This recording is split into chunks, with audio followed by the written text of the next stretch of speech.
Episode 301 to 310। Arjun दूर से दौड़ता हुआ आया और भीड़ में घुस गया। उसने टीना को पकड़ लिया और चिंता में पूछा, टीना, क्या तुम ठीक हो? टीना फूट फूट कर रोई और खुद को अर्जुन की बाहों में फेंकते हुए रोने लगी। अर्जुन, वे चाहते हैं कि मैं उनके साथ गाने और डांस करने जाऊं। उन्होंने कहा कि अगर मैं उनके साथ नहीं सोती तो मुझे 20 मिलियन देने होंगे। टीना दयनीय रूप से रो पड़ी। अर्जुन ने उसे दिलासा दिया और कहा, ठीक है, ठीक है। बस सब कुछ मुझ पर छोड़ दो। सब ठीक हो जाएगा। टीना ने अपनी नम लाल आंखें रगड़ी और सावधानी से पूछा, सच में? ये 20 मिलियन है? अर्जुन, क्या तुम्हारे पास इतना पैसा है? अर्जुन ने कंधे उचकाए, कुछ घमंडी युवकों की ओर मुड़ा और कहा, क्या ये सिर्फ 20 मिलियन नहीं है? तुम उसे कार में क्यों खींच रहे हो? सफेद शर्ट वाला सबसे आगे वाला आदमी हंसा। उसने अर्जुन को ऊपर से नीचे तक ध्यान से देखा और फिर उसकी नाक की ओर इशारा किया। अरे, तुम जैसे भिखारी कहां से आ गए? क्या तुम यहां अपनी नाक घुसाने की कोशिश कर रहे हो? क्या बकवास है? अपनी अंधी आंखें खोलो और साफ साफ देखो। ये फरारी एंजो है जिसे लोगन ने अभी खरीदा है और इसे तुम्हारी भाभी ने कबाड़ कर दिया है। कुछ युवा लोग शरारत करने लगे और अर्जुन की ओर इशारा करते हुए बेतहाशा गालियां देने लगे। केवल वे ही नहीं, बल्कि वहां मौजूद दर्शक भी चर्चा करने लगे। वह लड़की का चचेरा भाई है। उसने क्या पहना है? वे अब मुसीबत में हैं। अगर मुझे सही से याद है तो आज सुबह जब मैं टिकटॉक देख रहा था तो हमारे शहर के फिशर परिवार की दूसरी पीढ़ी के प्रसिद्ध अमीर लोगन फिशर ने वास्तव में 45 मिलियन में एक सेकंड हैंड एंजो खरीदा था। सबकी आंखें चौड़ी हो गईं और उनकी निगाहें सफेद शर्ट वाले लड़के पर पड़ीं। अरे, वह दूसरी पीढ़ी का अमीर लोगन फिशर है। तो फिर उन दोनों का अंत हो गया। हाँ, मुझे याद है कि पिछली बार एक और अमीर दूसरी पीढ़ी थी जिसने लोगन को नाराज कर दिया था। उसे पीट पीट कर अपंग बना दिया गया था और परिवार दिवालिया हो गया था। सब लोग बुदबुदाए। अर्जुन ने क्षतिग्रस्त फरारी एंजो की ओर देखा और उसकी भौहें गहरी सिकुड़ गईं। ये वास्तव में एंजो था। इससे भी अधिक अपमानजनक बात यह थी कि यह वही एंजो था जिसे उसने बेचा था। अगर उन्हें सही याद है तो ये कार फरारी द्वारा विशेष रूप से कस्टमाइज की गई थी। कार के एक हिस्से पर उनका नाम खुदा हुआ था। ऐसा लगता था कि देश में मौजूद सभी फरारी एंजोस उसी ने खरीदी थी। कुछ तो दान कर दी गईं और कुछ उसके हाथों नष्ट होने के बाद हाथों हाथ बदल गईं। अर्जुन थोड़ा असहाय महसूस कर रहा था, लेकिन उसे पहले से ही स्थिति का एक मोटा अनुमान था। टीना बहुत देर तक एक डरी हुई खरगोश की तरह अर्जुन के पीछे छिपी रही। अब वह केवल अर्जुन पर ही अपनी उम्मीदें टिकाए हुए थी। आखिरकार, वह कबीर को जानता था। आप इसे कैसे संभालना चाहते हैं? अर्जुन जानता था कि टीना की गलती थी, इसलिए उसके पास विनम्र होने के अलावा कोई विकल्प नहीं था। लोगन ने नाक भान सिकुड़ी और सीधे अर्जुन के पास चला गया। उसने अर्जुन को बेशर्मी से कॉलर से पकड़ लिया और क्रूरता से कहा, तुम्हें यहां बोलने का अधिकार किसने दिया? ये वह लड़की थी जिसने मेरी कार को टक्कर मारी थी। तुम कौन हो? यहां से चले जाओ। लोगन के अनुयायियों ने भी अर्जुन को बुरी तरह से कोसा। उसके बाद, उन्होंने अर्जुन को नजरअंदाज करने का फैसला किया, लेकिन इसके बजाय टीना के पास गए और हंसते हुए कहा, चलो, सुंदरी। मुझे डर है कि अगर तुम लोगन के साथ ड्रिंक्स के लिए नहीं जाती और बिस्तर पर उसकी अच्छी तरह से सेवा नहीं करती तो तुम बच नहीं सकती। क्या ऐसा हो सकता है कि तुम चाहती हो कि तुम्हारा जीजा तुम्हारी ओर से 20 मिलियन का भुगतान करे? बस उसे देखो। क्या वह किसी ऐसे व्यक्ति की तरह दिखता भी है जिसके पास इतना पैसा है? टीना ने डर से अर्जुन को देखा और पैर पटकते हुए चिल्लाई, क्या तुम कबीर रनावत को नहीं जानते? उससे कहो कि जल्दी से यहाँ आ जाए। अर्जुन को क्या हो गया था? वह तो बस टालमटोल कर रहा था। क्या वह जानबूझकर उसे शर्मिंदा करने की कोशिश कर रहा था? टीना मन ही मन बड़बड़ा रही थी क्योंकि अर्जुन अकेला ही आया था। वह क्या कर रहा था? उसने पहले ही कहा था कि यह एक बड़ा मामला है, लेकिन फिर भी वह यहाँ अकेला आया। उसने किसी ऐसे व्यक्ति को लाने की भी जहमत नहीं उठाई जो किले को संभालने का दिखावा कर सके। तुमने क्या कहा? उसके जैसा मूर्ख वास्तव में कबीर रनावत को जानता है। इस पर कुछ लोग हंसे। लोगन ने भी अपना सिर नकारात्मक रूप से हिलाया। क्या ऐसा आदमी कबीर रनावत को जानता था? वह मजाक कर रही होगी। ठीक है, मेरे चचेरे भाई कबीर को जानते हैं। क्या अब तुम डर गए हो?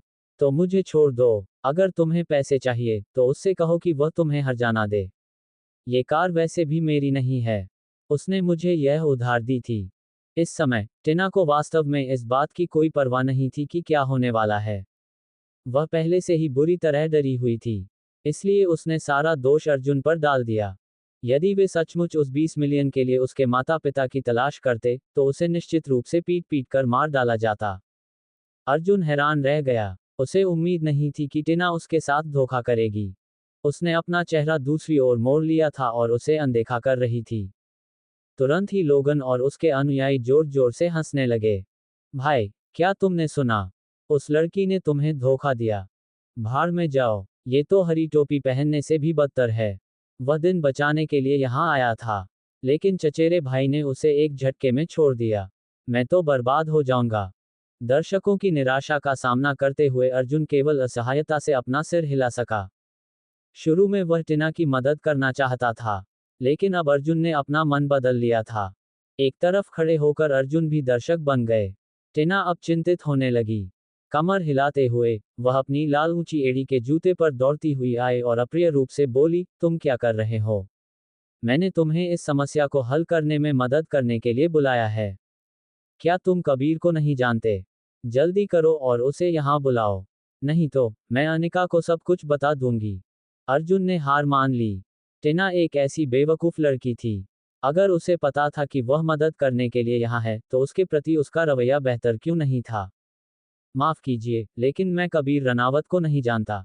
पिछली बार आपने जो देखा वह महज एक संयोग था। अर्जुन ने कंधे उचका दिए। क्या तुम उसे नहीं जानते? टिना तुरंत गुस्से से आग बबूला हो गई।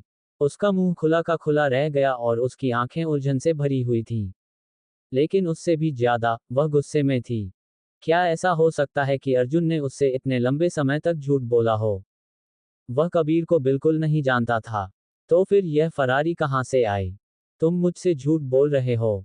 तो फिर यह फरारी कहाँ से आई? टिना गुस्से से पागल हो गई। यदि अर्जुन कबीर को नहीं जानता था, तो उसे उनके साथ शराब पीने और उनके साथ सोने के लिए मजबूर होना पड़ता। अरे नहीं, ये बच्ची इतनी नाजुक थी। वह इतने सारे लड़कों को कैसे संभाल सकती थी? मैं तुमसे कह रहा हूं, ये कार मेरी नहीं है।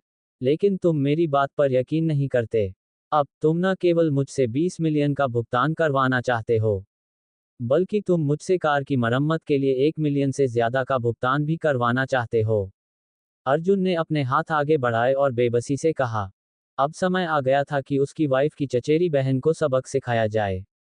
नहीं तो उसे अपनी जगह भी याद नहीं रहेगी। वह बहुत घमंडी और दबंग थी। जब वह समाज में कदम रखेगी तो कैसे बचेगी? टिना दंग रह गई। वह हताशा में अपने पैर पटकने लगी।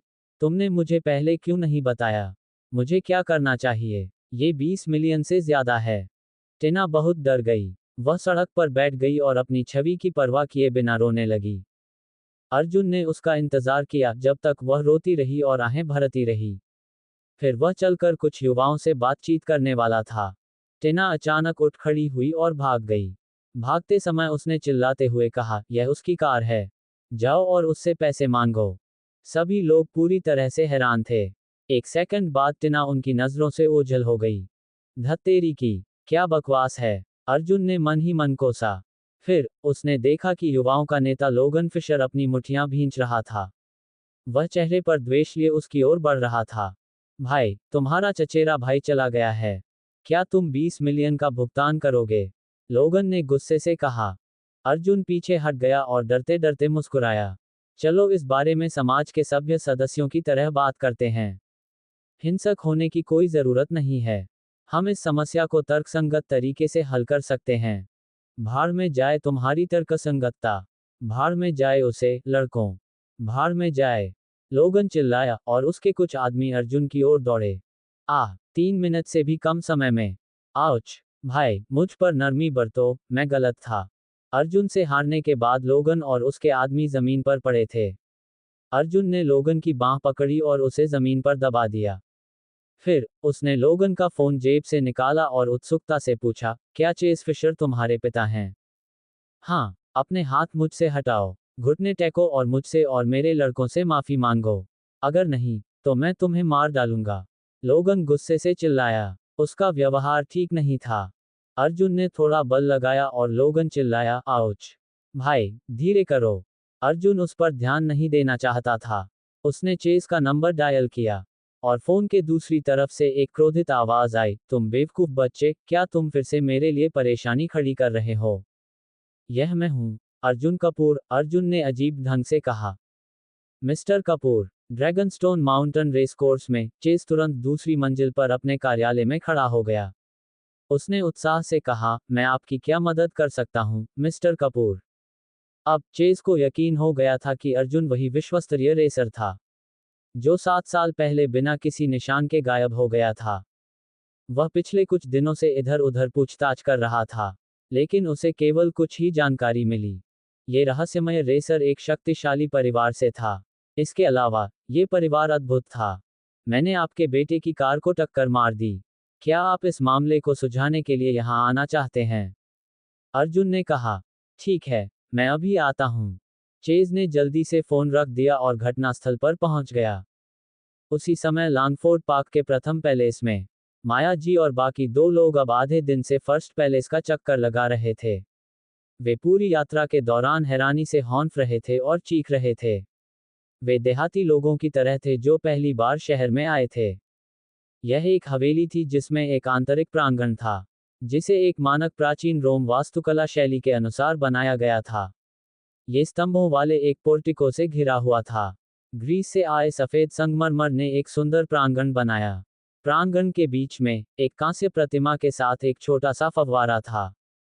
क्रिस्टल साफ पानी इसके चारों ओर लगे गुलाबों पर छिड़का जा रहा था और सूरज के नीचे एक चमकदार रोशनी को प्रतिबिंबित कर रहा था। पूरे प्रांगण की हवा में रोमांस और भव्यता व्याप्त थी। दुनिया की सारी दौलत इस भव्य और आलीशान महल में पाई जा सकती है। यहाँ आने पर किसी को भी ऐसा भ्रम होगा कि वह किसी महल में है। फर्श काले संगमरमर से ढका हुआ था और टाइलें शीशे की तरह चमकदार थीं। वहाँ एक शानदार क्रिस्टल झूमर, एक ग्लास गैबॉन आबनूस टेबल, विदेशों से ब्रांडेड कुशन वाली कुर्सियाँ, एक नाजुक नक्काशीदार बुकशेल्फ और दुनिया भर से सभी प्रकार के कस्टम मेड लग्जरी सामान थे। बार्ब सीयर्स जैसी अमीर महिला भी फर्स्ट पैलेस के अंदर का नज़ारा देखकर विस्मय से भर उठी। वह यहाँ रहने वाली एक महिला बनना चाहती थी। अरे, मैं शौचालय जा रहा हूँ। माया जी ने अचानक अपना पेट पकड़ लिया और उस नौकरानी से पूछा जो पूरी यात्रा में उनके साथ थी। बार्ब ने अपनी नाक सिकोड़ ली। आलसी व्यक्ति किसी भी काम को टालने के लिए कई बहाने ढूंढ लेता है। इसके बाद उन्होंने और पारुल जी ने एक दूसरे का हाथ थामे हुए अपना दौरा जारी रखा। माया जी ने आखिरकार खुद को राहत दी। शौचालय से बाहर आने के बाद वह खो गई। घर बहुत बड़ा था और उसे याद नहीं आ रहा था कि वह कहाँ से आई है। वह भटकती हुई दूसरी मंजिल पर एक कमरे के दरवाजे पर पहुंची। माया जी ने दरवाजा खोला जो थोड़ा सा खुला था और कमरे में असाधारण सजावट देखकर वह हैरान रह गई। प्राचीन काल में केवल एक उपपत्नी को ही ऐसा कमरा मिल पाता था। माया जी को आश्चर्य हुआ। उसने चारों ओर देखा और शानदार custom made channel queen size बिस्तर देखा। उसके ऊपर एक शादी की तस्वीर थी। वह आदमी सुंदर था और वह महिला भी सुंदर थी। ऐसा लग रहा था कि वे एक दूसरे से बेइंतहा प्यार करते हैं। खटखट। माया जी का दिल धड़क उठा। अर्जुन और अनिका की शादी की तस्वीर यहाँ क्यों लटकी हुई थी? माया जी घबरा गई। उसने अपनी आंखें जोर से रगड़ी। वह जाकर करीब से देखना चाहती थी। उसकी दृष्टि बहुत अच्छी नहीं थी, इसलिए उसे डर था कि कहीं वह कुछ देख तो नहीं रही। अरे, तुम अकेले क्यों इधर उधर भाग रहे हो? तुम यह नहीं देख सकते? अभी बाहर निकलो। अचानक एक लंबी और दुबली पतली नौकरानी अंदर आई और माया जी के सामने खड़ी हो गई। माया जी ने उसे बाहर निकाला और कमरे का दरवाजा बंद कर दिया। ये तो मास्टर बेडरूम था। वह अकेले कैसे अंदर घुस सकती थी? ये औरत इतनी घमंडी थी कि उसे अकेले घूमने की हिम्मत कैसे हुई? उसने माया जी से कहा कि वह केवल पहली मंजिल पर ही जा सकती है। दूसरी मंजिल पर जाना वर्जित है। माया जी को शादी की तस्वीर देखने का मौका भी नहीं मिला, तभी उसे बाहर धकेल दिया गया। उसे बहुत परेशान किया जा रहा था। मुझे खेद है, मैं भटक गई थी, माया जी ने डरते डरते समझाया। नौकरानी ने उसे ठंडी निगाह से देखा और बुदबुदाया, अब नीचे जाओ। तुम्हारे दोस्त नीचे तुम्हारा इंतजार कर रहे हैं। माया जी कुछ और नहीं कर सकी, इसलिए वह नीचे चली गई। लिविंग रूम में उसकी मुलाकात बार्ब और पारुल जी से हुई। माया जी, तुम कहाँ चली गईं? हम तुम्हें बहुत दिनों से ढूंढ रहे हैं। पारुल जी ने असंतुष्ट होकर कहा। बार्ब ने कहा, यह मेरा घर नहीं है। तुम अकेले नहीं घूम सकते। तुमने कुछ नहीं तोड़ा, है ना? माया जी को अपनी बात समझाने का समय नहीं मिला। इससे पहले कि नौकरानी उसके पीछे से चिल्लाने लगे। ठीक है, तुम्हारा दौरा खत्म हो गया है। मैं तुम्हें बाहर छोड़ दूंगी। माया जी उत्तेजित थी। वह कमरे में लगी शादी की तस्वीर के बारे में सोचती रही जो देखने में किसी रखेल के लिए उपयुक्त लग रही थी। ये कैसे संभव हुआ? क्या ये सचमुच एक भ्रम मात्र था? माया जी कुछ नहीं बोली। उसका चेहरा भी उदास था। क्या हुआ, माया जी? ऐसा लग रहा है जैसे तुमने अपनी आत्मा खो दी है। क्या तुम पहले महल के बारे में सोच रही हो? पारुल जी ने चलते हुए व्यंग्य किया। इसके बारे में सोचना बंद करो। हमारे जैसे लोग इस जगह के बारे में कल्पना भी नहीं कर सकते। इसकी कीमत 200 मिलियन है। कौन इसे खरीद सकता है? इसके अलावा, अर्जुन एक बेकार आवारा है। वह अपनी पूरी जिंदगी ऐसी जगह पर नहीं रह पाएगा। पारुल जी को एक अवसर नजर आया, इसलिए उसे कुछ कहना ही था। हालांकि, माया जी आज असामान्य रूप से शांत थी। हवेली से बाहर निकलने के बाद वह पारुल जी से बहस नहीं करना चाहती थी। पारुल जी इस बात से नाखुश थी। अरे, तुम्हें क्या हो रहा है? अगर तुम मुझसे बात नहीं करना चाहते, तो कोई बात नहीं, मैं जा रहा हूं। पारुल जी ने ओल्ड जॉन्स्टन मैनर से निकलने से पहले अपने पैर पटके और अपने नितंबों को मोड़ा। वह अंदर भी नहीं गई। अब माया जी का अपनी बहन से बहस करने का मूड कैसे हो सकता था? उसने दरवाजा खोला और घर में घुस गई। वह लिविंग रूम में बेजान सी बैठी रही। थोड़ी देर बाद मिस्टर शर्मा वापस आया। माया जी ने उसे पकड़ लिया और बताया कि आज क्या हुआ था। चार्ली, क्या तुम्हें यह अजीब नहीं लगता? ये फोटो बिल्कुल वैसी ही है जैसी अनिका और अर्जुन ने ली थी। माया जी के दिल में एक गांठ सी पड़ गई। मिस्टर शर्मा सोफे पर बैठ गया और आज का अखबार पढ़ने लगा। उसने कहा, तुम बस बहुत ज्यादा सोच रहे हो। क्या सभी युवाओं की शादी की तस्वीरें एक जैसी नहीं होती? साथ ही, तुमने कहा कि वह हवेली 200 मिलियन डॉलर की है। क्या मैडम सीयर्स ने नहीं कहा कि वह जगह देश के अरबपति जॉर्ज थॉमस की है? तुम इस बारे में सोचने में इतना समय और प्रयास क्यों लगा रहे हो? अगर तुम वाकई चिंतित हो, तो तुम बस अर्जुन को फोन करके उससे इस बारे में पूछ सकते हो। मिस्टर शर्मा अभी माया जी से बात नहीं करना चाहता था। उसे आश्चर्य हुआ कि यह बूढ़ी औरत अब क्या योजना बना रही है। ठीक है, मैं अभी अर्जुन को फोन करता हूँ। उसने कहा कि उसने पिछली बार एक घर खरीदा था। मैं इस निकम्मे आवारा से पूछना चाहता हूँ कि उसका घर कहाँ है। माया जी ने अपना मन बना लिया और अर्जुन को फोन करने के लिए अपना फोन निकाला। अर्जुन ने अभी अभी चेज से बात खत्म की थी। बात तय हो गई थी, और जाहिर है, उसे कार के लिए पैसे देने की जरूरत नहीं थी। माफ कीजिए, मुझे एक कॉल लेना है। अर्जुन ने चेज की ओर मुस्कुराकर कहा। कृपया, मिस्टर कपूर, मैं पहले वापस जाऊंगा। कृपया कभी हमसे मिलने आएं। चेज ने विनम्रता से मुस्कुराया और अपने बेवकूफ बेटे को घूरा। फिर, वे दोनों साथ साथ चले गए। अर्जुन ने कॉलर आईडी देखी तो पता चला कि वह माया जी की थी। नमस्ते माँ, क्या हुआ? अर्जुन ने पूछा। अर्जुन, मैं आपसे पूछना चाहता हूँ, आपने अपना घर कहाँ खरीदा? माया जी सीधी सादी थी। वह गोल मोल बातें नहीं करती थी। अर्जुन कांप उठा। माया जी क्या कर रही थी? उसे अचानक इसमें इतनी दिलचस्पी क्यों हो गई? क्या मैंने तुम्हें नहीं बताया कि मैंने लॉन्गफोर्ड पार्क से एक खरीदा है? क्या तुम जाकर देखना चाहोगे? अर्जुन ने पूछा। वह अब इसे और नहीं छिपा सकता था।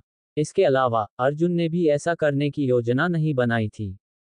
वे जल्द या बाद में वहां चले जाएंगे। जब माया जी ने उसकी बात सुनी, तो वह दंग रह गई। फिर, उसने झुंझलाहट में कहा, ठीक है, झूठ बोलना बंद करो। क्या तुम्हें पता है कि लॉन्गफोर्ड पार्क में एक हवेली की कीमत कितनी है? ये कम से कम 35 मिलियन है। क्या तुम्हारे पास इतना पैसा है? शुरू में तो माया जी का ध्यान शादी की तस्वीर पर था। लेकिन अब उसे यकीन हो गया था कि अर्जुन एक बहुत बड़ा झूठा व्यक्ति है। माँ, मैं सचमुच। बस, चुप रहो, तुम अभी भी झूठ क्यों बोल रहे हो? माया जी गुस्से में थी। ये बेकार आदमी अभी भी इस बारे में झूठ बोल रहा था। ठीक है, थोड़ी देर के लिए वापस आ जाओ। घर में कोई मेहमान आने वाला है। वापस आओ और सहायक भूमिका निभाओ। इतना कहने के बाद माया जी ने फोन रख दिया। गुस्से से गाल फुलाकर उसने फोन कॉफी टेबल पर पटक दिया। क्या हुआ? क्या अर्जुन ने तुम्हें फिर से परेशान कर दिया? मिस्टर शर्मा ने माया जी के चेहरे पर आए बदलावों को देखकर पूछा। वह बेचारा अभी भी मुझसे झूठ बोल रहा है। उसने कहा कि उसने लॉन्गफोर्ड पार्क में एक घर खरीदा है। तुम्हें अंदाजा नहीं है, वहां की हवेलियों की कीमत कम से कम 35 मिलियन है। क्या वह पागल है? वह ऐसा कुछ कैसे कह सकता है? माया जी ने क्रोध से दांत पीस लिए। मिस्टर शर्मा ने असहाय भाव से अपना सिर हिलाया। उसने आह भरी और अचानक पूछा, अगर उसने वाकई लॉन्गफोर्ड पार्क में घर खरीद लिया है तो क्या तुम वहां चले जाओगे? माया जी हैरान रह गई। उठने के बाद उसने भौहें सिकुड़ी और दरवाजे की ओर इशारा किया। वह चिल्लाई, वह सिर्फ एक बेकार का कूड़ा है। वह लॉन्गफोर्ड पार्क में घर कैसे खरीद सकता है? चलो अब उस जगह के बारे में बात नहीं करते। मैं हर दिन उसके लिए खाना बनाऊंगी और सफाई करूंगी। भले ही वह मेरे लिए पहाड़ियों में एक विला खरीद ले। मैं उसे चाय पिलाऊंगी और उसकी सेवा करूंगी। जब मिस्टर शर्मा ने ये सुना तो उसने अपना सिर और भी हिलाया। उसने और कुछ नहीं कहा। उसकी पत्नी ऐसी ही थी। ठीक है, मैं तुम्हें बताना भूल गया, चार्ली। जोएल हैरिस थोड़ी देर में आ रहा है। जाओ कुछ सामग्री खरीदो, मैं बाद में उसके लिए खाना बनाऊंगा। माया जी अचानक बैठ गई और उसके चेहरे पर एक बड़ी मुस्कान आ गई। जोएल हैरिस, बूढ़े हैरिस का लड़का, क्या वह विदेश में पढ़ाई नहीं कर रहा है? वह वापस आ गया है। मिस्टर शर्मा चौंक गया। उसने अपना प्रेसबायोपिक चश्मा उतार दिया। बेशक, वह बच्चा वाकई कमाल का है। उसने विदेश में अपनी पीएचडी की है और अब वह एक लिस्टेड कंपनी का सीईओ है। इस बार उसके वापस आने की एक वजह अनिका भी है। जब माया जी ने जोएल के बारे में बात की तो उसका चेहरा चमक रहा था। वह बिल्कुल मुस्कुरा रही थी। ऐसा लग रहा था जैसे वह अपने बेटे के बारे में शेखी बघार रही हो कि वह कितना महान है। क्या तुम्हें याद है कि जब वे सीनियर हाई स्कूल में एक दूसरे को डेट कर रहे थे तो हम कैसे असहमत थे? मुझे लगता है कि वह बेवकूफ लड़का वापस आना चाहता है और अनिका के साथ अपने रिश्ते को जारी रखना चाहता है। अनिका पहले से ही शादीशुदा है। तुम फिर भी ऐसा करने की कोशिश क्यों कर रहे हो? मिस्टर शर्मा हैरान रह गया। उसे समझ नहीं आया कि माया जी का क्या मतलब था। बताओ, क्या तुम बेवकूफ हो? अगर वह शादीशुदा है तो क्या हुआ?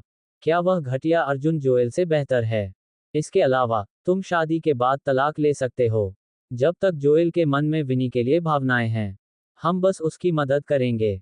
माया जी मुस्कुराए और बोली। उसकी आंखें खुशी से चमक रही थीं। क्या तुम प्रेमी जोड़ों को इस तरह से अलग नहीं कर रहे हो? तुम हमेशा कुछ अनैतिक क्यों करते हो? मिस्टर शर्मा अब इसे बर्दाश्त नहीं कर सका। जब माया जी ने ये सुना तो वह दुखी हो गई। उसने कहा, मैं अनैतिक? क्या आप चाहते हैं कि हमारी बेटी अपनी बाकी जिंदगी उस कूड़े के टुकड़े के साथ बिताए? मिस्टर शर्मा ने कुछ नहीं कहा। वह उठकर सामग्री खरीदने चला गया। कैसी अविवेकपूर्ण औरत है। अर्जुन कुछ देर तक अहाना के साथ रहा, फिर उसने ओल्ड शर्मा मैंशन वापस जाने के लिए टैक्सी बुलाई। जब वह दरवाजे पर पहुंचा तो उसने एक बिल्कुल नई पोस्टकार्ड देखी। यह अतिथि बहुत धनवान था। अर्जुन घर में घुसा और उसने देखा कि माया जी एक युवक से बात कर रही थी और उनके चेहरे पर बड़ी मुस्कान थी। उनके सामने तरह तरह के कटे हुए फल रखे हुए थे। जोएल, मैंने पहले ही अनिका को फोन कर दिया है। वह थोड़ी देर में वापस आ जाएगी। मैंने सुना है कि आप हॉजसन फार्मास्यूटिकल में काम कर रहे हैं और आप सीईओ भी हैं।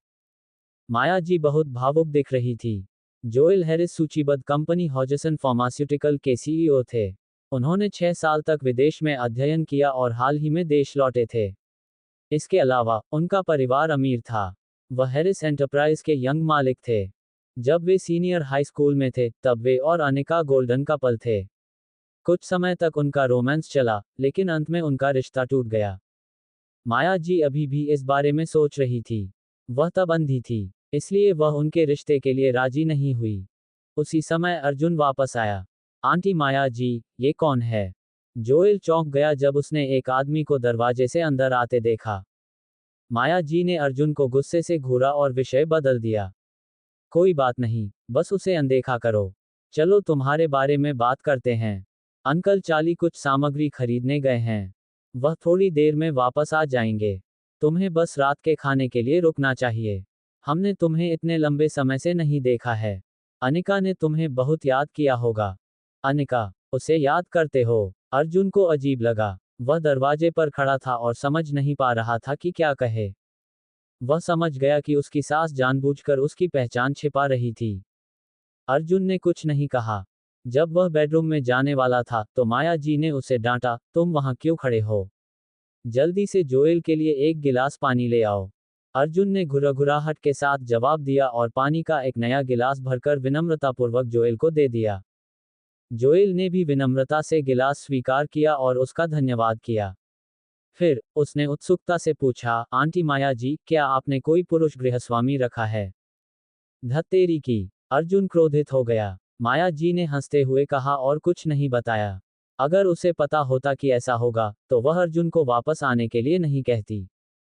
संयोगवश अनिका भी वापस आ गया। माँ, आपने मुझे इतनी जल्दी वापस आने के लिए क्यों कहा? अनिका ने काले रंग का पैंट सूट पहना हुआ था। वह लंबी और दुबली पतली थी। एक ऑफिस लेडी के रूप में उसका स्वभाव आकर्षक था। जब जोएल ने अनिका को देखा तो उसकी आंखें प्यार से भर गईं। वह उठ खड़ा हुआ और बोला, अनिका, तुम वापस आ गई हो। अनिका चौंक गई। उसने जोएल की तरफ देखा और उसका चेहरा फूल की तरह खिल उठा। उसने उत्साह से कहा, जोएल, तुम कब वापस आए? उसके ऐसा कहने के बाद जोएल ने अर्जुन के सामने ही अनिका को गले लगा लिया। उसने धीरे से कहा, मैं अभी अभी लौटा हूँ। पिछले कुछ सालों से मैं हर दिन तुम्हारे बारे में सोचता रहा हूँ। तुम्हें देखकर बहुत अच्छा लगा। भाड़ में जाओ। अर्जुन का चेहरा तुरंत उतर गया। पहली नज़र में ऐसा लगेगा कि वे नवविवाहित जोड़े हैं जिन्होंने लंबे समय से एक दूसरे को नहीं देखा है। अनिका चौंक गई। उसने जोएल को धीरे से थपथपाया और कहा, ठीक है, जोएल। उसके बाद वे दोनों अलग हो गए। जोएल अभी भी अनिका को प्रेम भरी नजरों से देख रहा था। अनिका शर्मा रही थी। वह एक विनम्र छोटी औरत की तरह लग रही थी। अर्जुन ने जब ये देखा तो उसे और भी गुस्सा आया। आखिर यह क्या था? उसकी पत्नी दूसरे आदमी के सामने एक विनम्र छोटी औरत की तरह व्यवहार कर रही थी। अर्जुन, तुम भी यहाँ हो? जब अनिका ने अर्जुन को रसोई में खड़ा देखा तो वह चौंक गई। उसने जोएल से दूरी बनाए रखी और अपना सिर नीचे कर लिया। वह शर्मिंदा थी। अरे नहीं, अब उसे क्या करना चाहिए? क्या अर्जुन उसके इस व्यवहार से नाराज था? अरे नहीं, अनिका को इस समय बहुत शर्म आ रही थी। जोएल हैरान रह गया। आखिरकार उसे समझ में आ गया कि अर्जुन कोई पुरुष गृहस्वामी नहीं था। उसने पूछा, अनिका, वह कौन है? अनिका ने अपने बालों की एक लट कानों के पीछे रखी और अर्जुन की ओर बढ़ी। उसने मुस्कुराते हुए परिचय कराया, जोएल, यह मेरे पति अर्जुन कपूर हैं। पति? जोएल को आश्चर्य हुआ। अनिका शादीशुदा था। ये कैसे संभव हुआ? अनिका ने एक ऐसे आदमी से शादी की जो उसके स्तर का बिल्कुल भी नहीं था। जोएल गुस्से में था। वह अर्जुन से नाराज था। ये तो साफ था कि यह आदमी बेकार का बेवकूफ था। वह अनिका से शादी कैसे कर सकता था? वह 6 साल से इंतजार कर रहा था। वह अनिका से शादी करने के लिए वापस आया था। हालांकि उसे उम्मीद नहीं थी कि ऐसा होगा। जोएल बहुत क्रोधित था। अनिका मुस्कुराया और अर्जुन को बेडरूम में खींच लिया। जब वे बेडरूम के अंदर पहुंचे तो अर्जुन ने गुस्से से अनिका का हाथ हटा दिया और अजीब तरीके से पूछा, कितना भावुक आलिंगन था? अनिका को बहुत शर्म आ रही थी। उसने समझाना शुरू किया, अर्जुन, ये वैसा नहीं है जैसा तुम सोच रहे हो। वह क्या है? अर्जुन ने अपनी बाहें पार की और अनिका को ठंडी नजर से देखा। उसे उम्मीद नहीं थी कि अनिका किसी और आदमी को गले लगाएगी। वह तो इस बात को लेकर इतनी भावुक थी। अनिका ने दांत पीसते हुए समझाया, उसका नाम जोएल हैरिस है। वह सीनियर हाई स्कूल में मेरा बॉयफ्रेंड था, लेकिन गलत मत समझो। हमारे बीच कुछ नहीं है। तुम्हें ये पता होना चाहिए। तो फिर वह क्या था? क्या मैं अंधा था? अर्जुन को जलन हो रही थी। उसे गुस्सा आ रहा था, इसलिए उसने अपना हाथ झटक कर बेडरूम से बाहर निकल गया। अनिका को अपनी बात समझाने का मौका भी नहीं मिला। वह निराश होकर उसके पीछे पीछे बाहर चली गई। लिविंग रूम में माया जी ने अर्जुन और अनिका को क्रमशः बाहर आते देखा। वह अर्जुन के गुस्से को साफ साफ महसूस कर सकती थी। उसे खुद पर बहुत गर्व महसूस हो रहा था। ये बहुत अच्छा होगा यदि यह गलतफहमी और भी बड़ी हो जाए। सबसे अच्छा परिदृश्य तो ये होगा कि वे दोनों एक दूसरे को तलाक दे दें। अरे अनिका, तुम कहाँ जा रही हो? जब माया जी ने देखा कि अनिका अर्जुन का पीछा कर रहा है तो वह तुरंत उठकर उसे रोकने लगी। वापस आओ, जोएल अभी भी यहीं है। उससे बात करो। अनिका ने अर्जुन को घर से निकलते हुए देखा। वह बेचैन महसूस कर रही थी, इसलिए उसने कहा, माँ, मैं अर्जुन के साथ कुछ देर के लिए बाहर जा रही हूँ। हम जल्दी ही वापस आएंगे। माया जी गुस्से में थी। वह इतना अच्छा मौका कैसे छोड़ सकती थी। उसने तुरंत ही अनिका को सोफे पर बैठाया और अर्जुन पर चिल्लाई, तुम्हें बस चले जाना चाहिए। कम से कम तुम्हें यहाँ शर्मिंदा तो नहीं होना पड़ेगा। जब अर्जुन ने ये सुना तो वह और भी क्रोधित हो गया। वह 3 साल से माया जी के दुर्व्यवहार को सहन कर रहा था। आज उसने ऐसा करने से इनकार कर दिया। तुम जा क्यों नहीं रहे हो? तुम वहां क्यों खड़े हो? हम आज रात तुम्हारे हिस्से का खाना बनाने की योजना नहीं बना रहे हैं।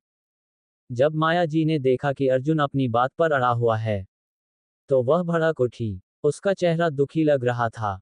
ऐसा कहते हुए उसने घृणा से अर्जुन को देखा। अर्जुन ने कुछ नहीं कहा। उसे इसकी आदत थी। ये पहला दिन नहीं था जब उसकी सास ने उसे नीची नजर से देखा हो। जब उसने देखा कि उसकी माँ किसी बाहरी व्यक्ति के सामने अर्जुन को डांट रही है, तो अनिका को भी दुख होने लगा। वह उठी और अर्जुन को खींचकर दूर ले गई। माँ, हम कुछ सामान खरीदने जा रहे हैं। हम जल्दी ही वापस आ जाएंगे। ऐसा कहने के बाद अनिका ने अर्जुन की ओर देखा और उसे अपने पीछे आने का संकेत दिया। हालांकि अर्जुन वहां से नहीं हिला। वह वहीं स्थिर खड़ा रहा। माया जी उन्हें आपस में बहस करते देख बहुत खुश थी। अचानक उसने अनिका से कहा, अनिका, क्या तुमने अभी फोन पर नहीं कहा था कि तुम्हारी कंपनी में कोई समस्या है? संयोग से जोएल हॉजसन फार्मास्यूटिकल के सीईओ हैं। तुम उनसे क्यों नहीं पूछती कि क्या वह तुम्हारी मदद कर सकते हैं? जब जोएल ने सुना कि अनिका मुसीबत में है, तो उसने चिंता भरे स्वर में पूछा, अनिका, तुम कहाँ काम कर रही हो? मुझे देखने दो कि क्या मैं तुम्हारी मदद कर सकता हूँ। बीकन फार्मास्यूटिकल, माया जी ने तुरंत जवाब दिया। मैं बीकन फार्मास्यूटिकल के बारे में जानता हूँ। मैं चेयरमैन को जानता हूँ। मैं इस छोटे से मामले को सुलझाने में आपकी मदद करूंगा। जोएल मुस्कुराया और आत्मविश्वास से भरा हुआ दिखाई दिया। यह अद्भुत है। धन्यवाद, जोएल। तुम बहुत युवा और होनहार हो। माया जी बहुत खुश थी। वह जोएल से बहुत प्यार करती थी। ऐसा नहीं है कि कोई मदद ही न कर सके। वह सिर्फ डिलीवरी भेजना जानता है। माया जी ने अर्जुन को घृणा से देखा। वह उससे बहुत असंतुष्ट थी। अर्जुन ने भौहें सिकुड़ी और अनिका की ओर देखा। उसने पूछा, तुमने मुझे क्यों नहीं बताया कि तुम्हारी कंपनी मुश्किल में है? आज भी अनिका निराश महसूस कर रही थी। वह अर्जुन के इस रवैये से खास तौर पर नाराज थी। उसने ठंडे स्वर में कहा, वैसे भी तुम इस बारे में कुछ नहीं कर सकते। अर्जुन ने भौहें सिकोड़ी। वह जानता था कि अनिका उससे नाराज है। वे दोनों ऐसे ही खड़े रहे और पूरे कमरे में बर्फीली हवा फैलने लगी। कोई भी झुकना नहीं चाहता था। चिंता मत करो, मैं तुम्हारी मदद करूंगा, अर्जुन ने कुछ देर सोचा और आत्मसमर्पण करने के बाद कहा। आखिर वह उसकी पत्नी थी। हालांकि जब उसने ऐसा कहा तो माया जी ठहाका लगाते हुए हंसी। क्या तुम चुप नहीं हो सकते? तुम अभी भी झूठ क्यों बोल रहे हो? क्या तुम अनिका की कंपनी में समस्या को सुलझाने में उसकी मदद भी कर सकते हो? तुम खुद को क्या समझते हो? जोएल ने अपना सिर हिलाया और असहाय भाव से मुस्कुराया। उसे आखिरकार समझ में आ गया कि अनिका का पति किस तरह का आदमी था। वह झूठा था और आंटी माया जी उसे पसंद नहीं करती थी। इस रद्दी चीज ने अनिका से शादी कैसे कर ली? उस समय जोएल ने कसम खाई कि वह अनिका को अर्जुन से छीन लेगा। फिर वह उसे एक उज्ज्वल भविष्य देगा। अनिका शर्मा केवल उन्हीं का हो सकता है, जोएल हैरिस। माया आंटी, अर्जुन को बस अनिका की चिंता है। उसे डांटना बंद करो। हम ऐसा क्यों नहीं करते? क्या आपने नहीं कहा कि वह डिलीवरी बॉय के तौर पर काम कर रहा है? मेरी कंपनी अभी काम पर रख रही है, तो क्यों न मैं उसके लिए कोई नौकरी ढूंढूं? जोएल ने मुस्कुराते हुए उदारतापूर्वक कहा। यह बहुत बढ़िया रहेगा, जोएल। आपकी परेशानी के लिए धन्यवाद। जब माया जी ने यह सुना तो वह चौंक गई। फिर उसे आश्चर्य हुआ। वह मोहल्ले में मजाक का विषय थी क्योंकि अर्जुन डिलीवरी करने वाला लड़का था। अगर उसे कोई नई नौकरी मिल जाए तो बहुत बढ़िया होगा। अनिका को झटका लगा। उसे उम्मीद नहीं थी कि जोएल अर्जुन की मदद करने की पेशकश करेगा। ठीक है, मैं अभी मानव संसाधन विभाग के प्रबंधक को फोन करता हूँ, जोएल ने कहा और अपना फोन लेकर दरवाजे से बाहर चला गया। उसके पास अर्जुन को पूरी तरह से अपमानित करने की योजना थी। वह उसे यह बताना चाहता था कि वे दोनों पूरी तरह से अलग अलग लीग में हैं। वह उस कूड़े के टुकड़े को आज्ञाकारी ढंग से अनिका से बाहर कर देगा। थोड़ी देर बाद जोएल घर में दाखिल हुआ और मुस्कुराते हुए बोला, ठीक है, मैंने उन्हें इस बारे में बता दिया है। तुम जाकर कंपनी को देख सकते हो। अर्जुन, तुम क्या कहते हो? अगर तुम चाहो तो हम अभी जा सकते हैं। हाँ बिल्कुल। अर्जुन के उत्तर देने से पहले ही माया जी ने तुरंत उत्तर दे दिया। मुझे खेद है, मैं डिलीवरी बॉय बनकर काफी संतुष्ट हूँ। साथ ही मुझे नहीं लगता कि आप जो नौकरी मुझे दे रहे हैं वह मेरी मौजूदा नौकरी से बेहतर होगी। अर्जुन ने शांति से कहा, क्या उसे काम करने की भी जरूरत थी? कौन उसे काम पर रख सकता था? माया जी का चेहरा उतर गया और वह गुस्से में बोली, जोएल दयालुता से आपकी मदद कर रहा है। आप क्या कह रहे हैं? मुझे उसकी मदद की जरूरत नहीं है। तुम मुझे गुस्से से मार डालोगे। क्या तुम अपनी पूरी जिंदगी डिलीवरी बॉय बनकर रहोगे? तुम बेकार हो। चले जाओ। मेरे घर में फिर कभी पैर मत रखना। माया जी हिंसक ढंग से अभिनय कर रही थी और अर्जुन को घूर रही थी। अर्जुन असहाय महसूस कर रहा था। उसने अनिका की तरफ देखा और पाया कि वह अपना सिर घुमाकर उसे अनदेखा कर रही थी। क्या यहाँ गलती उसी की थी? क्या सभी महिलाएं इतनी अनुचित थीं? तुम्हारी ही गलती है, अनिका। तुम ऐसा क्यों कह रहे हो जैसे कि यह मेरी गलती है? अनिका को पता था कि अर्जुन को काम करने की जरूरत नहीं है। लॉन्गफोर्ड पार्क में फर्स्ट पैलेस ही उसके लिए पर्याप्त होगा।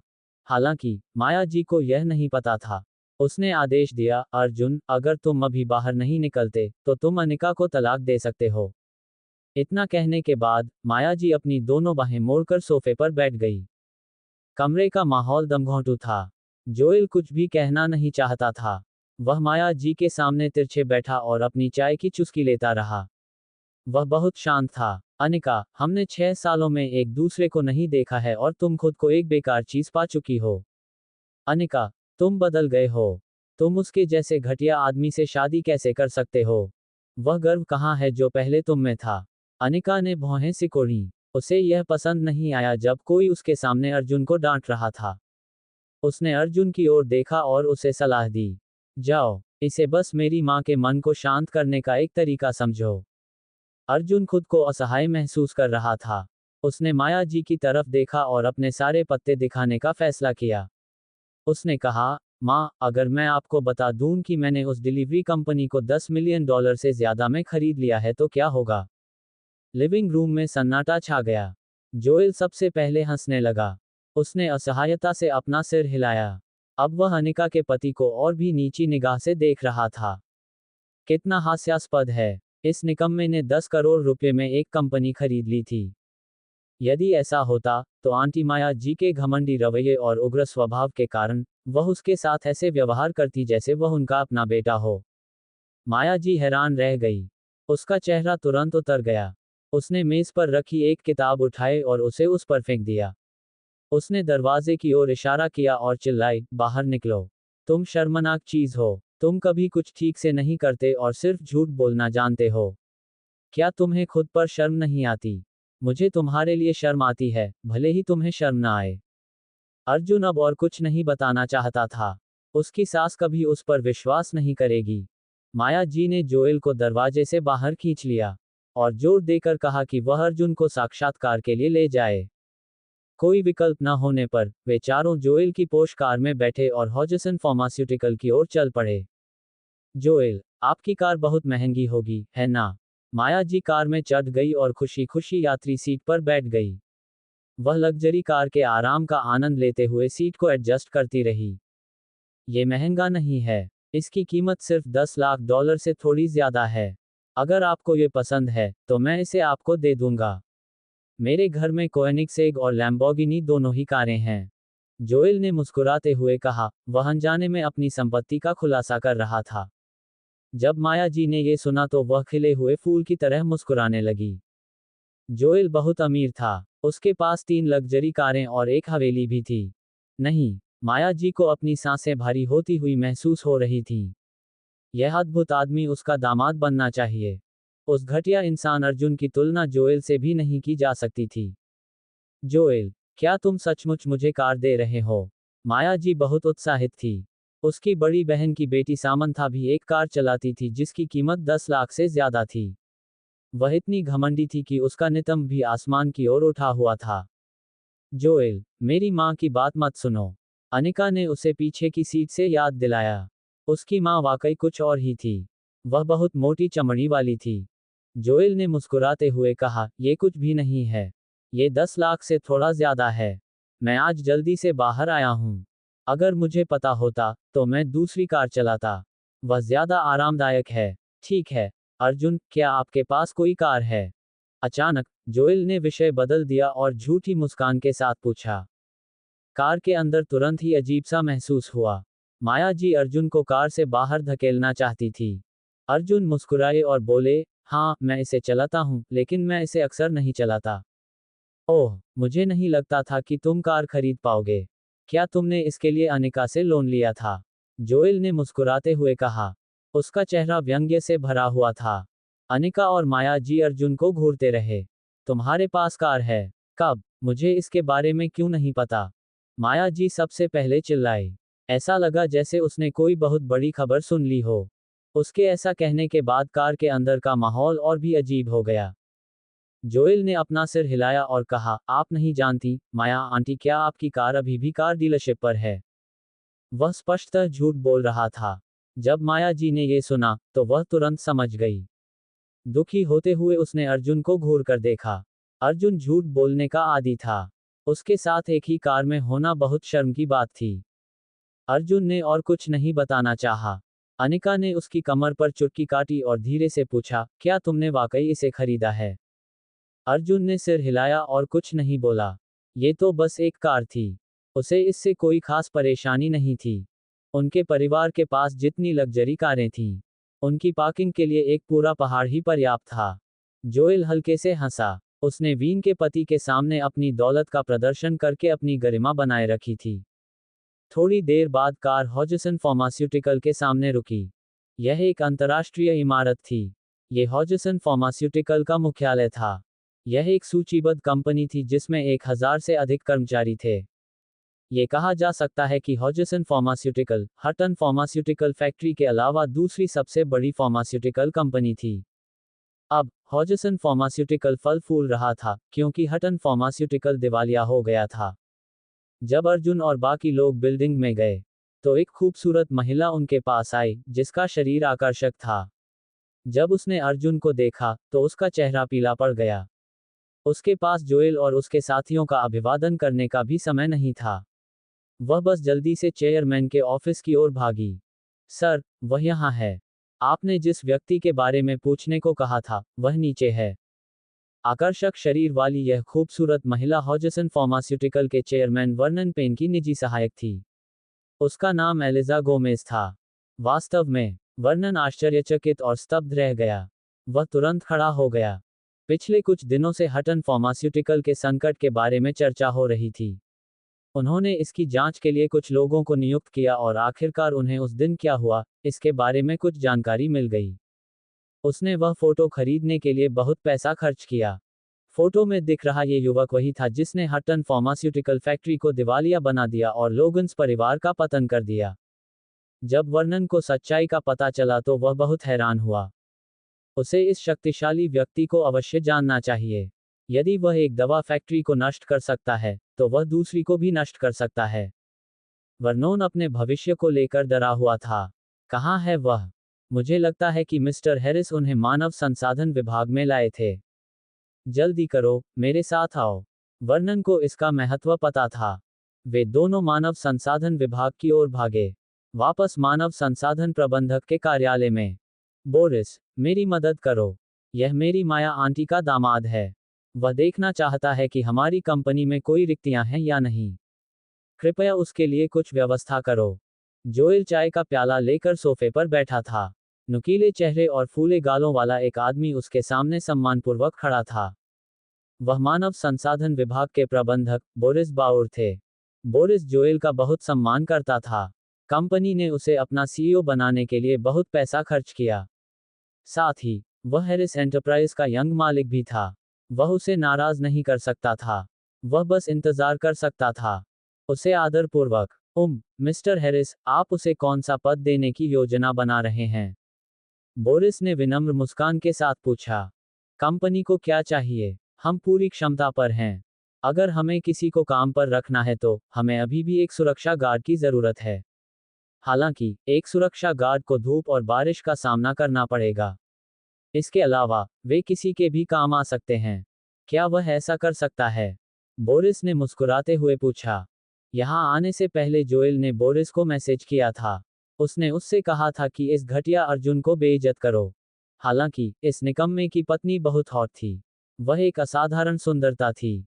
कोई आश्चर्य नहीं कि मिस्टर हैरिस उसमें दिलचस्पी रखते थे। जोएल ने अपनी भौहें सिकोड़ लीं और माया जी की ओर देखा। उसने पूछा, आंटी माया जी, कितनी बदकिस्मती है।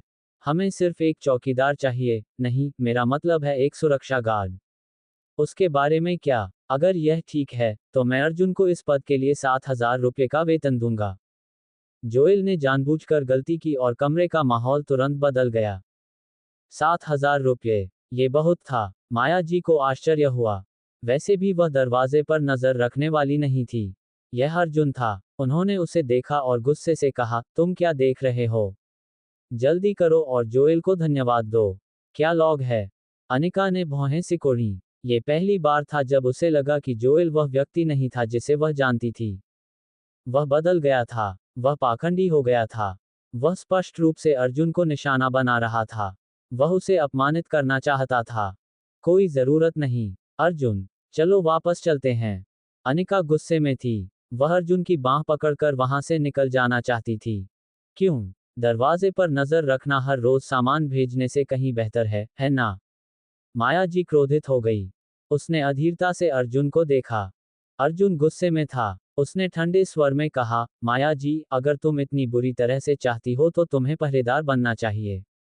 तुमने क्या कहा? मैं बहुत गुस्से में हूं। माया जी क्रोधित हो गई। अर्जुन ने उसका बिल्कुल भी सम्मान नहीं किया। हे यार, अपनी क्षमता से ज्यादा काम मत करो। हर किसी को हॉजसन में आने का मौका नहीं मिलता। मिस्टर हैरिस तुम्हें मौका दे रहे हैं और तुम इसकी कदर नहीं कर रहे।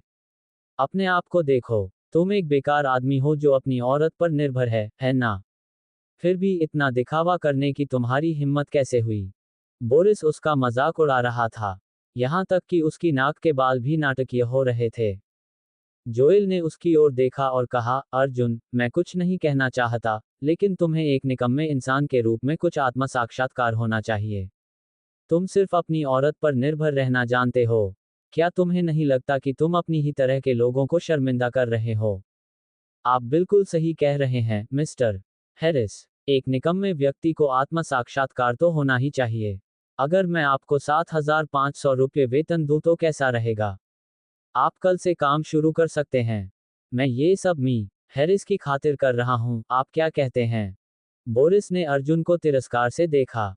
वापस जाने के बाद आपको मिस्टर हैरिस का ठीक से शुक्रिया अदा करना चाहिए। वह किसी की भी मदद नहीं करेगा। दरवाजे पर नजर रखना एक नौकरी की तरह है जो आपके जैसे किसी व्यक्ति के लिए एक आशीर्वाद है। आपको पता होना चाहिए कि आपके लिए क्या अच्छा है। अचानक दरवाजे से एक जोरदार आवाज आई, बोरिस, तुम क्या कह रहे हो? कौन नहीं जानता कि उनके लिए क्या अच्छा है? दरवाजे से एक अधेड़ उम्र के गुस्से से भरे आदमी की गहरी आवाज आई। बोरिस डर के मारे तुरंत उछल पड़ा। तभी सबने देखा कि दरवाजे पर एक आदमी और एक औरत खड़े हैं। सर, आप यहाँ क्यों हैं? बोरिस ने जब वर्णन को गुस्से से दरवाजे पर खड़ा देखा तो उसके माथे पर ठंडा पसीना आ गया। वह जल्दी से उसके पास गया और अपना सिर नीचे कर लिया। दरवाजे से एक जोरदार आवाज आई, बोरिस, तुम क्या कह रहे हो? कौन नहीं जानता कि उनके लिए क्या अच्छा है? सर, आप यहाँ क्यों हैं? कमरे में दाखिल होते ही वर्नोन ने बोरिस को घूर कर देखा। वह सच में पापी की तरह डरा हुआ था। वह जोर से सांस लेने की भी हिम्मत नहीं जुटा पा रहा था। सर, क्या मैं आपकी कोई मदद कर सकता हूँ? आप मुझे बता सकते हैं। आपको यहाँ अकेले आने की जरूरत नहीं थी। बोरिस के चेहरे पर मुस्कान थी और वह और भी नीचे झुका। क्यों? क्या मुझे अपनी हर हरकत तुम्हें बतानी होगी? बोरिस को देखते ही वर्नोन का चेहरा काला पड़ गया। अरे, नहीं, नहीं। आपने मुझे गलत समझा है, सर। मेरा मतलब है। बोरिस इतना डर गया कि वह जमीन पर घुटने टेकना चाहता था। आज चेयरमैन को क्या हो गया था? वह इतना गुस्से में था। बकवास बंद करो। मैं पूछ रहा हूं कि तुमने इस आदमी के साथ कैसा व्यवहार किया? क्या तुमने इस आदमी को चौकीदार की नौकरी की पेशकश की? वर्नोन ने बोरिस से सख्ती से पूछा। क्या यह आदमी मूर्ख था? एक प्रतिष्ठित परिवार के यंग मालिक को अपनी कंपनी का निगरानीकर्ता बनने के लिए कहने की उनकी हिम्मत कैसे हुई? क्या वह मौत मांग रहा था? भले ही उनके पास कुछ हॉजसन फार्मास्यूटिकल्स हों, फिर भी वे अर्जुन की क्षतिपूर्ति नहीं कर पाएंगे। जब वह चिल्ला रहा था, वर्नोन ने अर्जुन की ओर देखा और खुशामद भरी मुस्कान दी। ये वही युवक था जिसने हटन और लोगान परिवार को अकेले ही नष्ट कर दिया था। वह इतना शक्तिशाली था, फिर भी वह कमजोर होने का नाटक क्यों कर रहा था? क्या यह उस सुंदरता और उस अनुचित स्त्री के कारण था? वर्नोन ने मन ही मन कुछ अनुमान लगाया, लेकिन वह अभी भी समझ नहीं सका। हालांकि वह समझता था कि अगर उसके जैसे आदमी ने गुप्त रूप से लोगान्स को नष्ट कर दिया, तो इसका मतलब यह था कि वह नहीं चाहता था कि किसी को पता चले। मुझे खेद है, सर। मैं गलत था। बोरिस की हिम्मत नहीं हुई कि वह जोर से सांस ले सके। उसका माया जी पहले से ही ठंडे पसीने से भीगा हुआ था। वर्नोन ने बोरिस को गुस्से से घूरा। वह इस बेकार के आदमी को दरवाजे से बाहर निकालना चाहता था। अगर उसने इस वीआईपी को नाराज किया, तो उसे पता भी नहीं चलेगा कि उसकी मौत कैसे हुई। जब वर्नन ने अर्जुन का उलझन भरा चेहरा देखा तो उसने राहत की सांस ली। सर, मुझे बहुत खेद है। मैं अपने कर्मचारियों को शिक्षित करने में अक्षम था, इसीलिए उसने आपको नाराज किया। वर्नन एक गुलाम की तरह दिख रहा था जो अभी अपने मालिक की चापलूसी कर रहा था। वह झुक रहा था और खुद को नीचे झुका रहा था। वह बहुत सम्मानजनक लग रहा था। हर कोई हैरान था। वर्नोन पेन हॉजसन फार्मास्यूटिकल के अध्यक्ष थे। अब वह अर्जुन जैसे निकम्मे व्यक्ति से विनम्रता और सम्मानपूर्वक बात कर रहा था। क्या हो रहा था?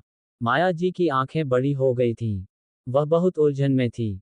अर्जुन भी उलझन में था। वह वर्नोन को नहीं जानता था।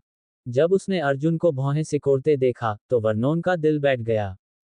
उसने अपना सिर घुमाया और बोरिस पर चिल्लाया, यहाँ आओ और उससे माफी मांगो। क्या बकवास है? उस कूड़े के टुकड़े से माफी मांगो। बोरिस दंग रह गया। वह बहुत अनिच्छुक था। वह मानव संसाधन विभाग का प्रबंधक था। उस बेकार के बेवकूफ से माफी मांगना बहुत शर्मनाक होगा। मिस्टर पेन, देखिए, मैं मानव संसाधन विभाग का प्रबंधक हूँ। इसके अलावा मैंने कुछ भी गलत नहीं किया। वह केवल दरवाजे पर नजर रखने के लिए योग्य है।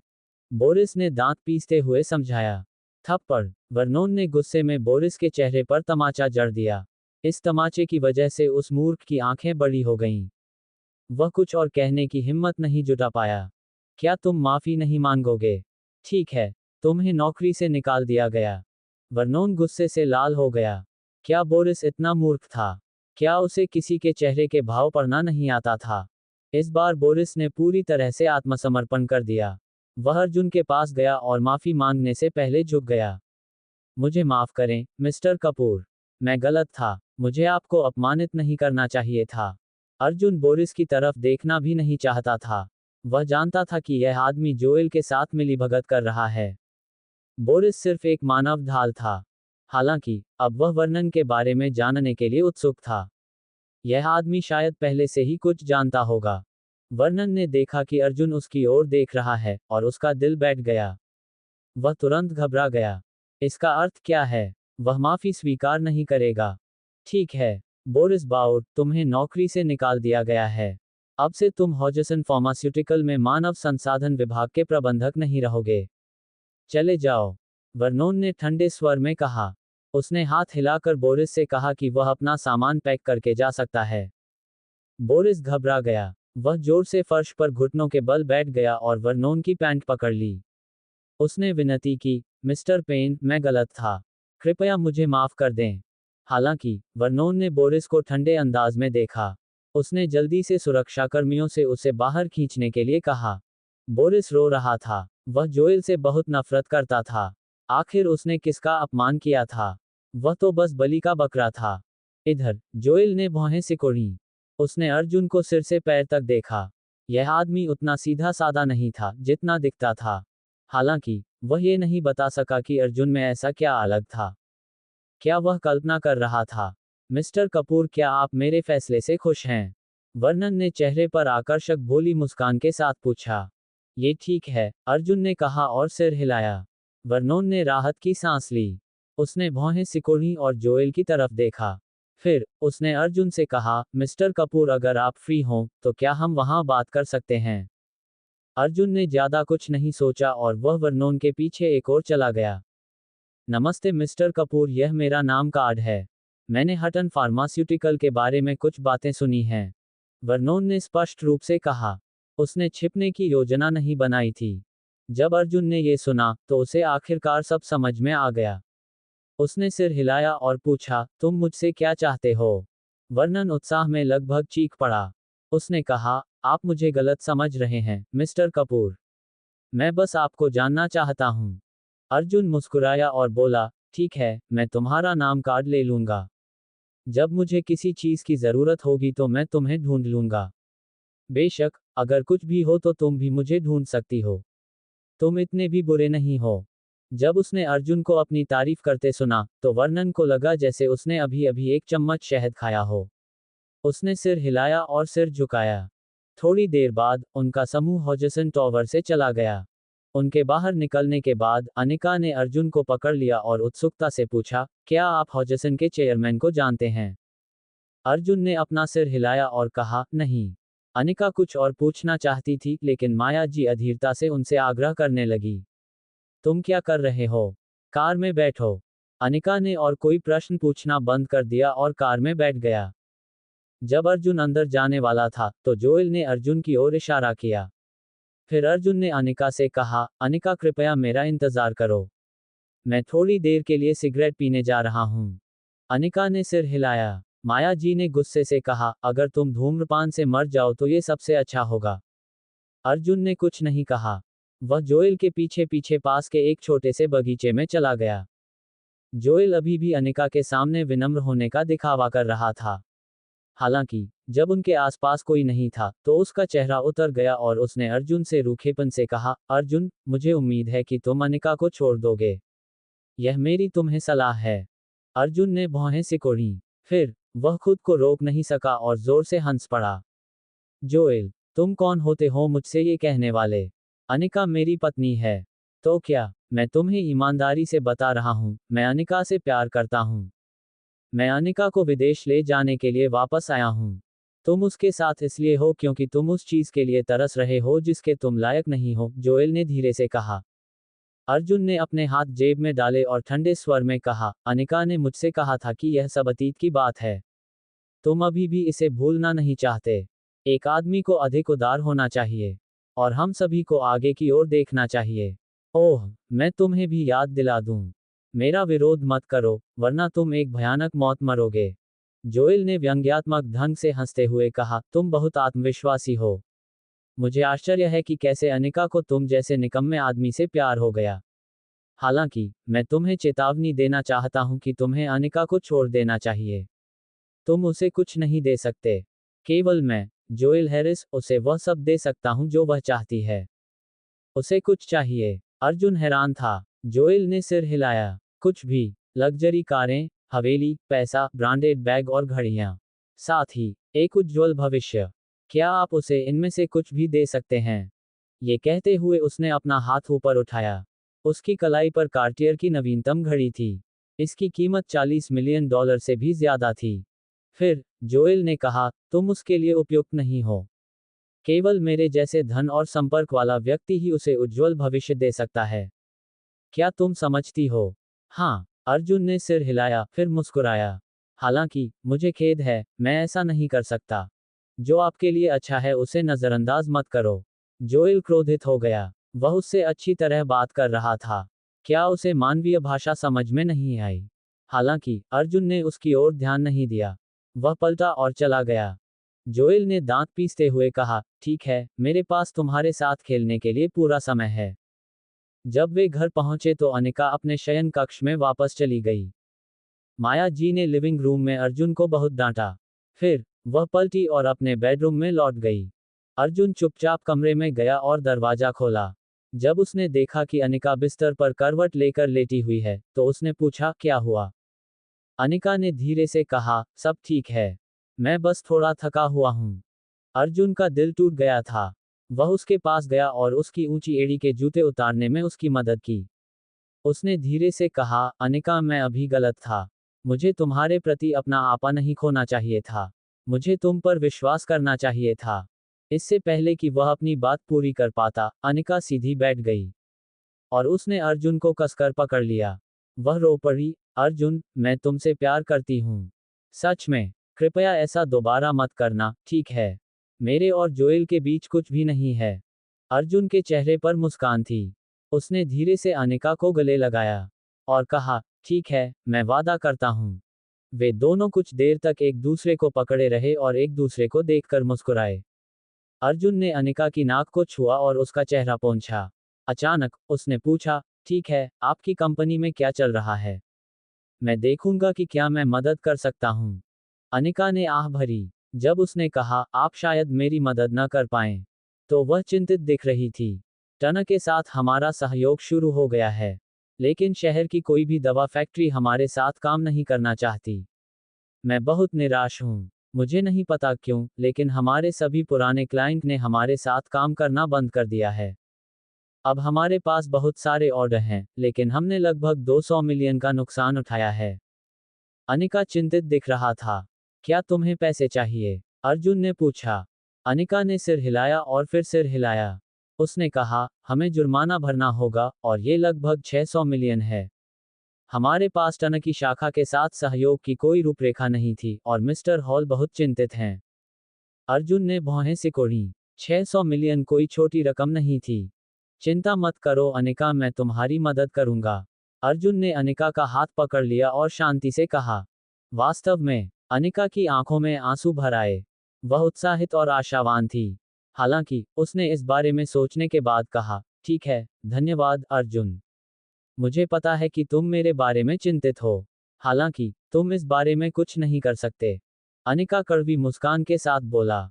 यदि अर्जुन अमीर भी होता तो क्या वह 600 मिलियन के जुर्माने में उसकी मदद कर सकता था? स्पष्ट रूप से नहीं। अर्जुन जानता था कि अनिका किस बात को लेकर चिंतित था, इसलिए उसने कुछ नहीं कहा। अनिका से बातचीत करने के बाद, उसने हॉस्पिटल में अहाना से मिलने का बहाना बनाया और बाहर चला गया। घर से बाहर निकलने के बाद उसने जॉर्ज को फोन किया। बूढ़े आदमी जॉर्ज, कॉल हो गई। आपको क्या चाहिए, यंग मास्टर? जॉर्ज अब भी हमेशा की तरह सम्मानपूर्वक बोल रहा था। मेरे लिए बीकन फार्मास्यूटिकल खरीदें। साथ ही, हमारी फार्मास्यूटिकल कंपनियों को भी बीकन के साथ काम करने के लिए कहें।